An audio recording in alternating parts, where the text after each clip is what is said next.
Welcome. Morning. Morning.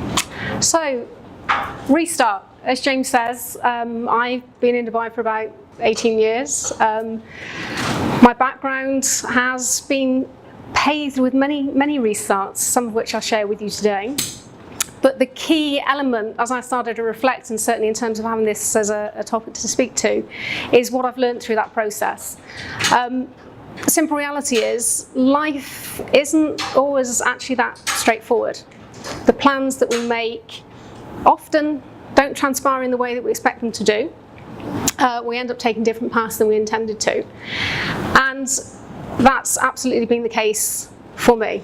Many different paths and many different restarts along the way. But there's a core theme and element that's come through all of those restarts and where I've reached today. And the core elements of that is really about empathy and connection, and how we connect with ourselves and how we connect with other people.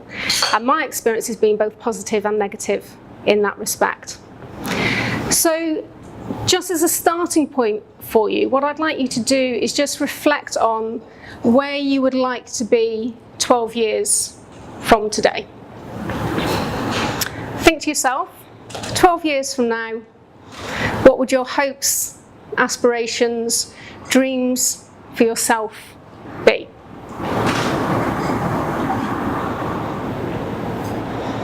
Okay, some ideas in mind? Now think back 12 years. Think back 12 years and think whether being in Dubai today, not necessarily at Creative Mornings, but 12 years ago, the hopes and aspirations and dreams you had for yourself 12 years ago would have placed you here today. I see a few nods around the room. Anybody that says, yeah, it was my plan, I'm exactly where I intended to be 12 years ago. So I think we start to recognise there are some challenges in what we plan for ourselves. Now, why have I selected 12 years? Why not 5 years from now? Why not 10 years from now? So, for one, it's one of those horrible interview questions that you tend to be asked. But also, there's something significant in terms of 12 years. There was a UN report that was released on the 8th of October this year, published through the IPCC, based on research and evidence from climate scientists around the world. And their prediction, quite frankly, doesn't look good. What they've essentially said is we've got 12 years to save the planet, this planet, from climate change catastrophe. Catastrophe is quite a big word. That's not a little bit of a problem, that's a big problem. What they've said is we have 12 years to ensure that we don't go above 1.5% in global warming. To ensure we don't do that, what they've also said is we need to reduce our human-produced CO2 emissions by 45%. Okay? Significant. Now, we look at that information, and it kind of changes your plans of where you think you might be in 12 years' time. It actually puts it into a little bit of a different context. If this is true, it's for you to decide and gain your evidence in terms of whether you think it's true, it changes what we might want to do within the next 12 years. It certainly does to me. However, one of the things that I've learned through my path, my journey to where I am today, is that there is hope and there is possibility. And I think that hope and possibility is through the empathy and connection, human connections with each other and with ourselves, that can potentially, hopefully, bring about the change that we need. So, if I reflect on where I am today, I've had 51 years of living on this planet, so I've got a few years of experience to bring to bear.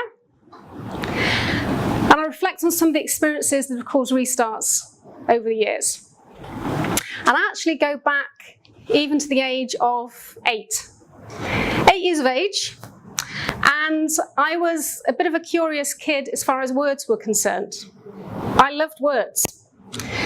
Bearing in mind, this was pre-internet. There was a world pre-internet. I went through university pre-internet. So my love of words took me to dictionaries, and I would sit with dictionaries and just pour through and pick out words. So when at 8 years of age, in a written piece, I described a butterfly with wings that had a myriad of colours, I was accused of cheating. I was accused of using somebody else. Somebody else had told me this. I wasn't capable of doing this myself. That was the very first time. It's a memory. 8 years of age. It's said that you often don't form memories until you're about 7, 8 anyway. That stuck with me through life. And it's actually shaped a lot of the way that I respond to criticism, feedback. But it also continued. When I got to high school, continued my passion for language, and age 15, submitted an English paper where again I was accused of cheating. I couldn't possibly have submitted the paper that I did. So what I started to realise was that not only was I projecting what I thought I wanted to be, but people were assessing and judging the way they saw that I should be. And that started to take shape, and it's something, to be fair, has kind of stuck with me for a long time. My love of words and language did continue, despite the fact I wasn't getting any positive reinforcement for it, but it continued. And I started a degree in communication studies. And my hope and ambition was that I would be a journalist. In fact, more than a journalist, I wanted to be a newscaster. I wanted to be the one reading the news on the TV each and every day. There was a small problem. I come from the UK in a small town in the southwest of England, a place called Bristol. Within the UK, we've got a lot of regional accents, and back then, regional accents weren't particularly encouraged. The Bristolian accent is somewhat challenging because it's a little bit of a mix between a pirate and a farmer. Okay? So to give you a little taster of this, one of the expressions might be, "Who are my lovely? How are you doing? All right?"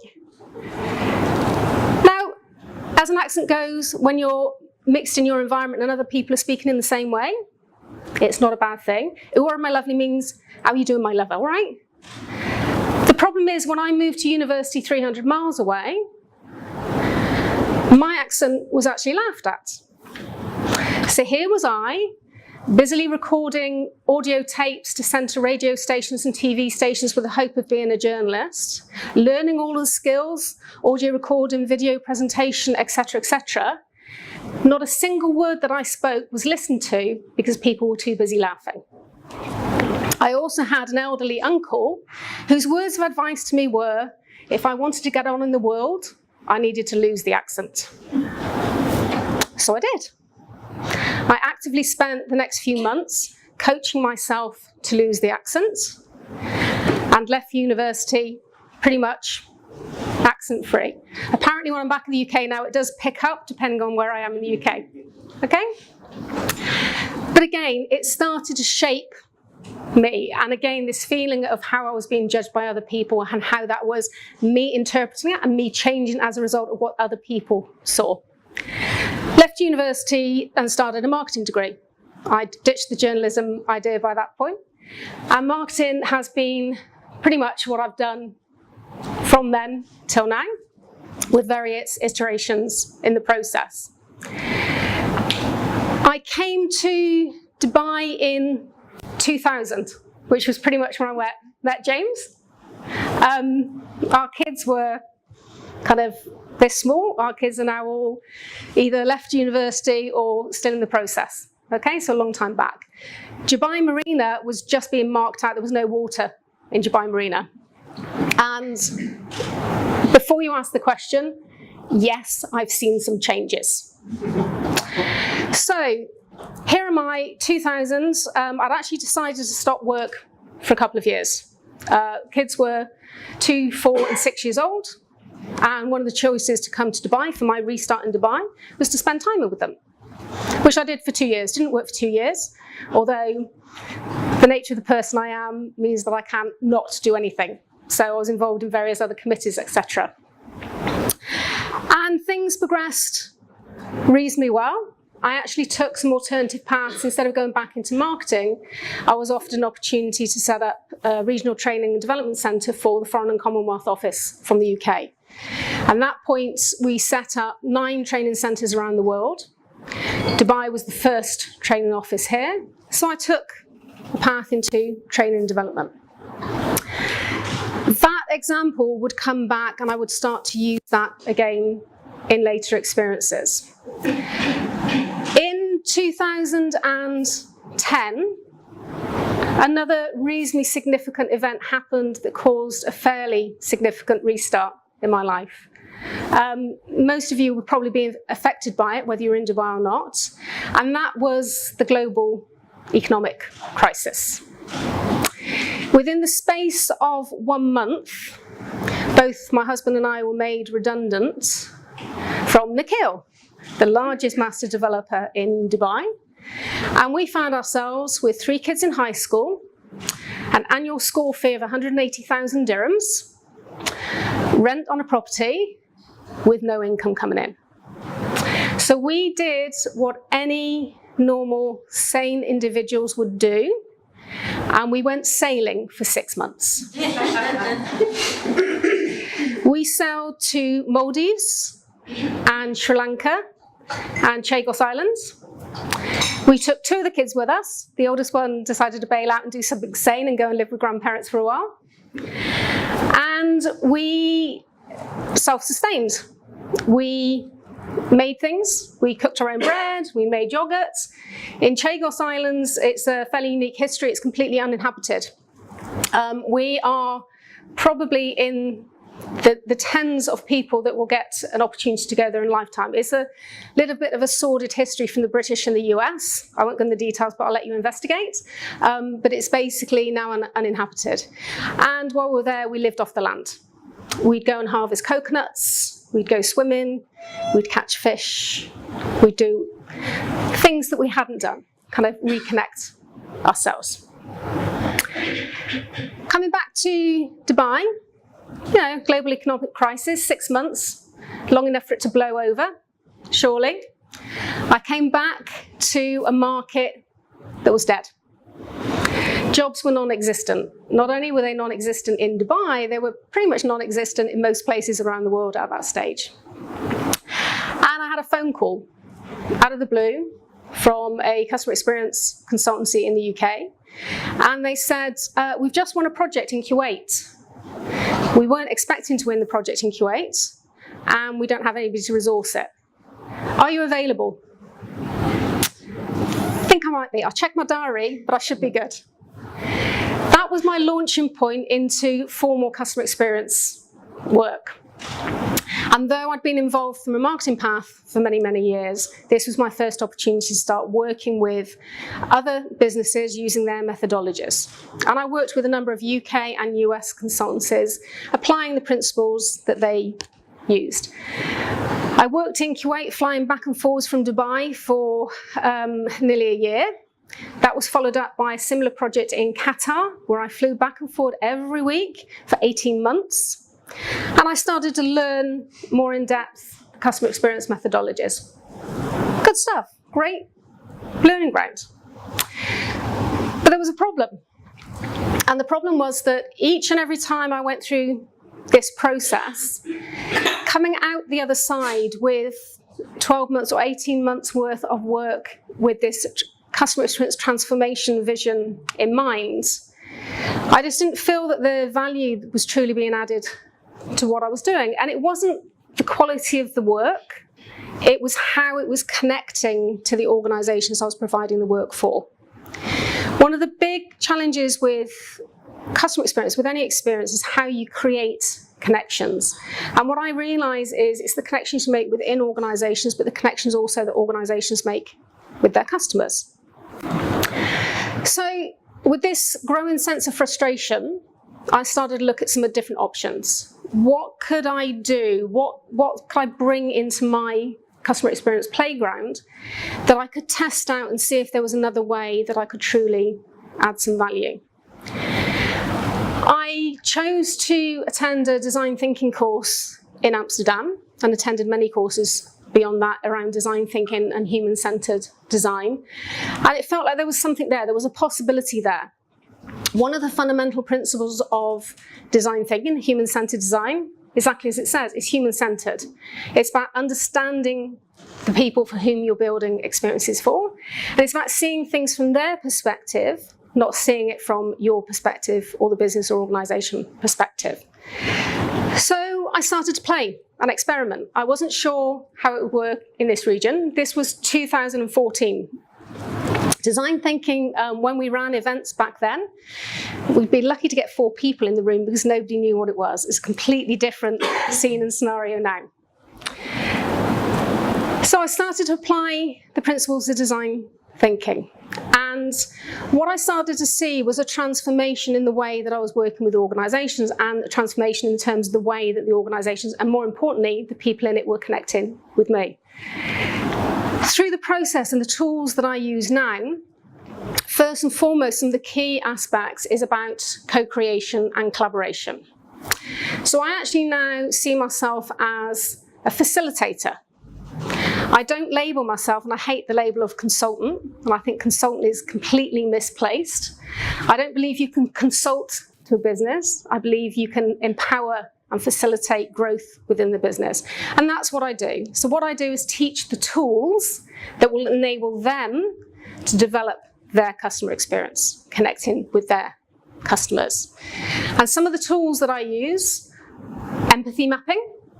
So we actually sit down and say, who are the customers that we're building this experience for? And more importantly, not just who are they in general terms, but let's give them a name, let's give them a personality, let's actually start to personalise customer into Joe or Mary or Ahmed or Mohammed. Let's understand who they are. I also use tools, customer journey mapping will then lead into service blueprints to help align the organisation to deliver the experience that they intend to in the way that it should be aligned and delivered. And the design thinking part of it is, as we develop experiences, we build out through a very playful doing not talking way, creation of ideas that are presented through prototypes that we can test and iterate and develop with customers in mind. All good stuff. That's what I do. That's still what I do. Start of this year, doing all this great stuff, I'd actually taken a long-term contract with one of my clients.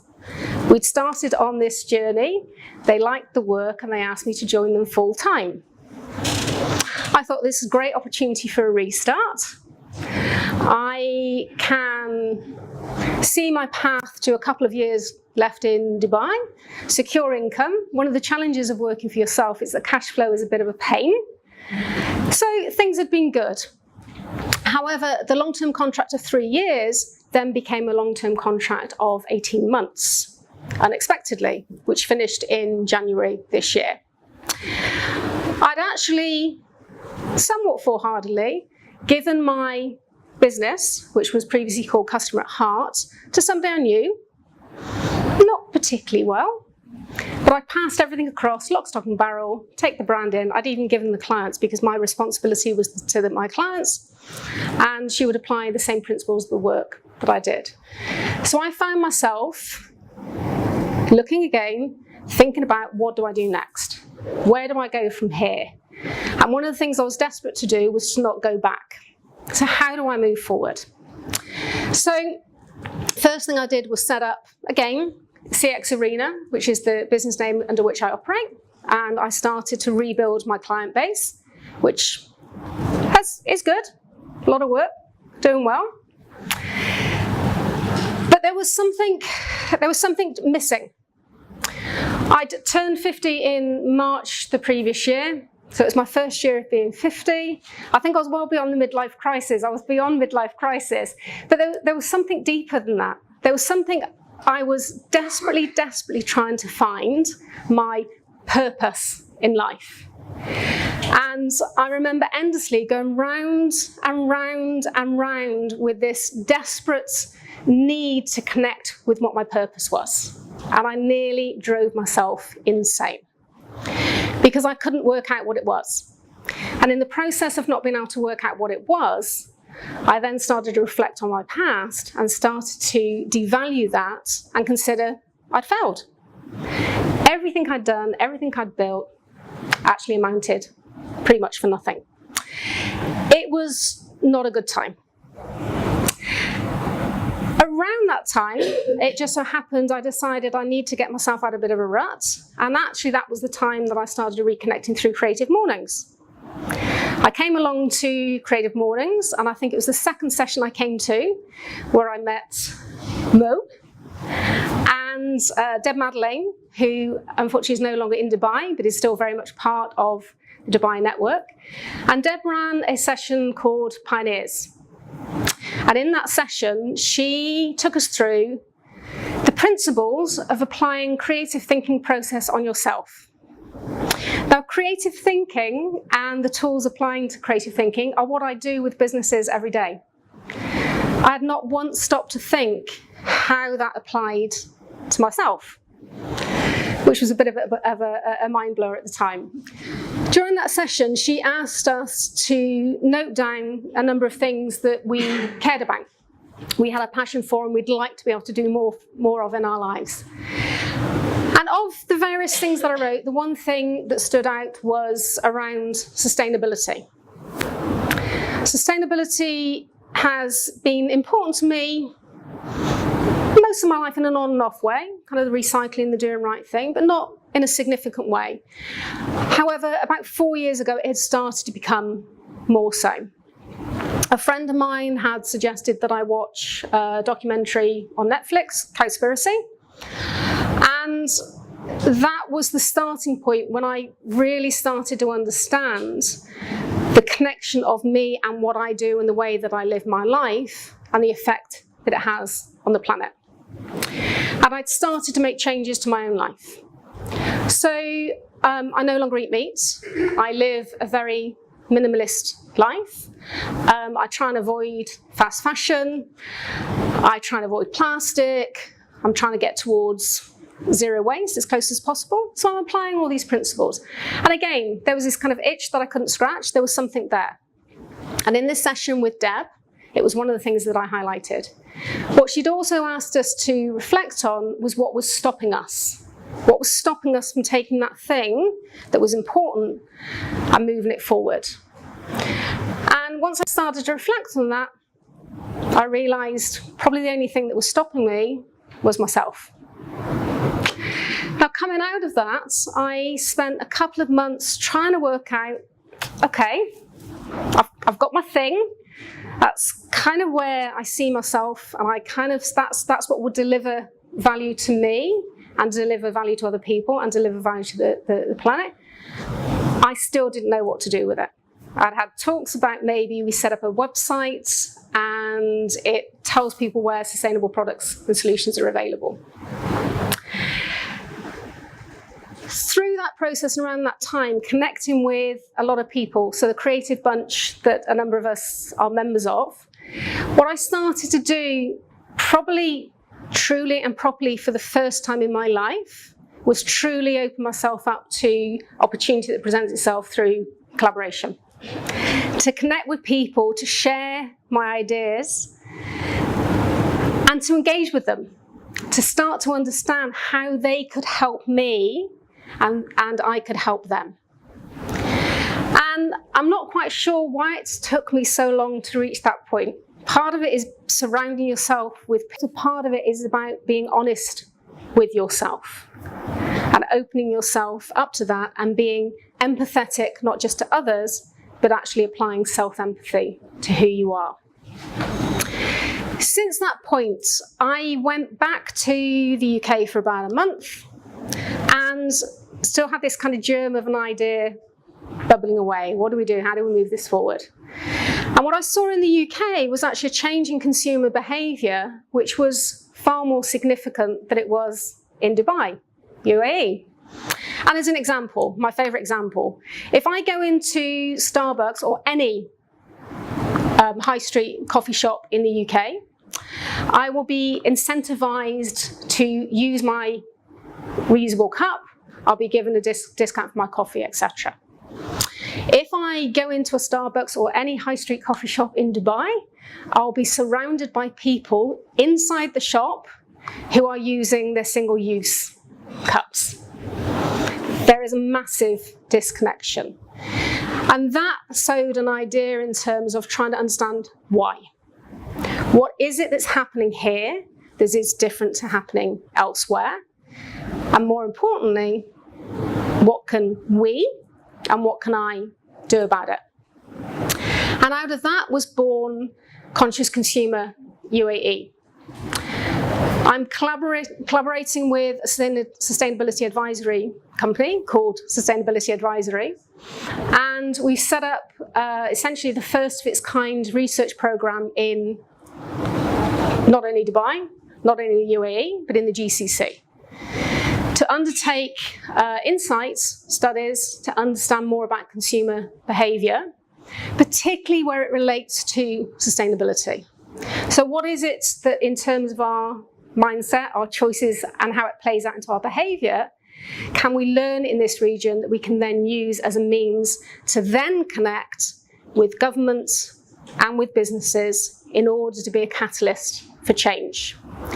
That programme launched officially back in June of this year. We use a variety of different research processes, one of which we're running at the moment, which are discovery cafes, which is qualitative research, which will lead into a full UAE-wide survey, online survey, which will take place in first quarter next year. And what that process has done, where I chose the approach again using human-centered design around discovery cafes.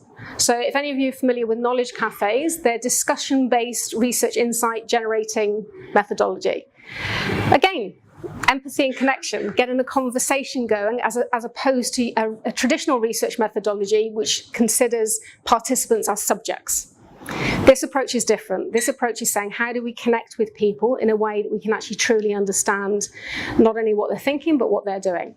So we've run now 5 discovery cafes in Dubai. We have 2 more running today. So as I leave here, I'm driving straight to Ras Al Khaimah for the first in Ras Al Khaimah. Our next discovery cafes will be across the other Emirates as well. And in the meantime, we've started a conversation within the government in order, hopefully, potentially, to turn this into a movement which has their support and endorsement and will in turn help us then to engage with businesses to use that insight in order to bring about change. So, the dark and gloomy slide at the beginning, yeah, there is hope. There is possibility, and I believe we all have the power within ourselves to do something that makes a difference. And the basic principles for me are to do better and to think better about ourselves. One of the analogies that comes to mind, we used to keep at one point in time a snake, and snakes shed their skin. And that's the way I'm starting to see us, humans. Every few months, every year, we need to shed the skin because that enables us to grow. Every now and again, when snakes shed their skin, often some of that skin is left on their eyes for a little time. They're a little bit blinkered. And that's where I was back in January. I'd shed the skin, but I was still a little bit blinkered. I just needed to wait for that skin to clear so I could see more clearly and then use that as the hope and aspiration to move forward. To finish up, one of the things that I'm doing in terms of my personal growth and my continued restart, because there are more plans on the horizon which I will be happy to share with you for restarts and regrowth for myself as I move forward. One of them relates to my Instagram, which is fairly new, which is also as a response to support, collaboration and encouragement from the Creative Bunch people. Ripening Nicely is where I share things that I'm doing in order to forward not only my personal growth, but also my ability to live more kindly and to affect the globe, the planet, in a more positive way. So I would love if you would connect to me through there. And from a business perspective, I'm still doing the customer experience work. I'm still working with empathy. I'm still developing relationships with businesses and helping them grow also. So both on a personal and professional level, that's my story of Restart. Thank you.